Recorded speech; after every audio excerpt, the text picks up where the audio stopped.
قبر کی پہلی رات کا منظر کیسا ہوگا؟ یہ ایک ایسا سوال ہے جس کی تلاش میں ہر دوسرا شخص نظر آتا ہے۔ آج ہم اس سوال کا جواب آپ کے لیے اسلامی نقطۂ نظر سے لے کر حاضر ہوئے ہیں۔ اس کے علاوہ آپ کو یہ بھی بتائیں گے کہ آخر قبر انسان کو کیسے پکارتی ہے۔ کیا یہ پکار انسان کو سنائی دیتی ہے؟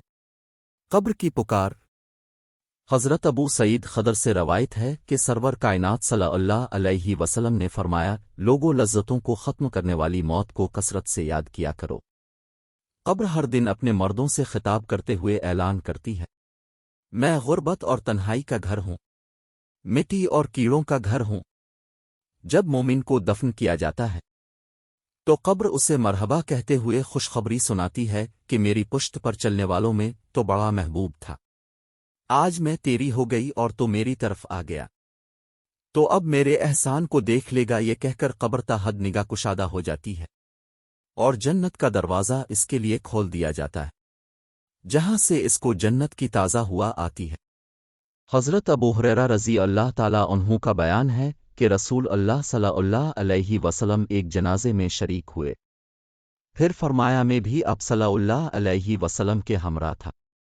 اب صلی اللہ علیہ وسلم ایک قبر کے پاس بیٹھ گئے اور فرمایا، یہ قبر ہر دن بآواز بلند کہتی ہے، اے آدم کی اولاد، تو کیوں مجھے بھول گیا؟ کیا تجھے یہ معلوم نہیں کہ میں تنہائی کا گھر، غربت کا گھر، وحشت کا گھر، کیڑوں مکڑوں کا گھر ہوں؟ میں بہت تنگ گھر ہوں، مگر اللہ جس کے لیے کشادگی کا حکم فرمائے گا اس کے لیے کشادہ ہو جاؤں گی۔ اس کے بعد اب صلی اللہ علیہ وسلم نے فرمایا، اے قبر، تو آ تو جنت کا چمن ہے یا پھر آگ کا ایک تنور؟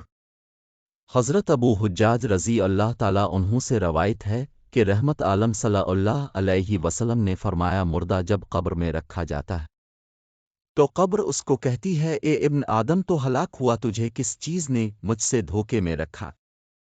کیا تجھے معلوم نہ تھا کہ میں فتنہ، تاریکی اور کیڑوں مکڑوں کا گھر ہوں؟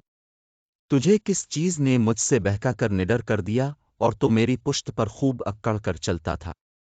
اگر وہ مردہ نیک ہوتا ہے تو اس کی طرف سے قبر کو جواب دینے والے جواب دیتے ہیں، اے قبر، تو دیکھ تو صحیح اس کے اعمال کیسے ہیں۔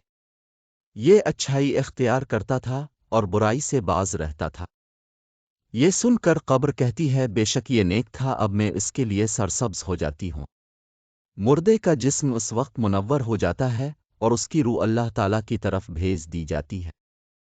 حضرت عبداللہ بن عبید رضی اللہ تعالیٰ عنہ سے روایت ہے کہ رسول اللہ صلی اللہ علیہ وسلم نے فرمایا، مردہ قبر میں بیٹھتا ہے اور ان لوگوں کے پیروں کی آواز بھی سنتا ہے جو اس کے جنازے کے ساتھ قبر تک گئے ہوں۔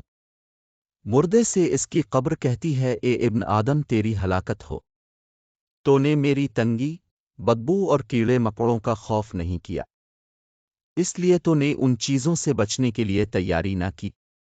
بدعمال مردے سے قبر کہتی ہے، تجھے میری تاریکی، میری وحشت، میری تنہائی اور تنگی اور میرا غم یاد نہیں رہا۔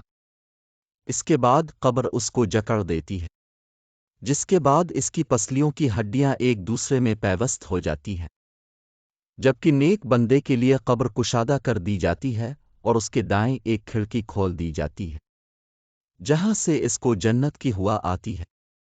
اللہ پاک ہم سب کو قبر کے عذاب سے بچائے اور ہم کو نیک اعمال کرنے کی توفیق عطا فرمائے، آمین۔ دوستو، ہمارے YouTube چینل کو سبسکرائب کریں اور اس ویڈیو کو لائک کریں۔ شکریہ۔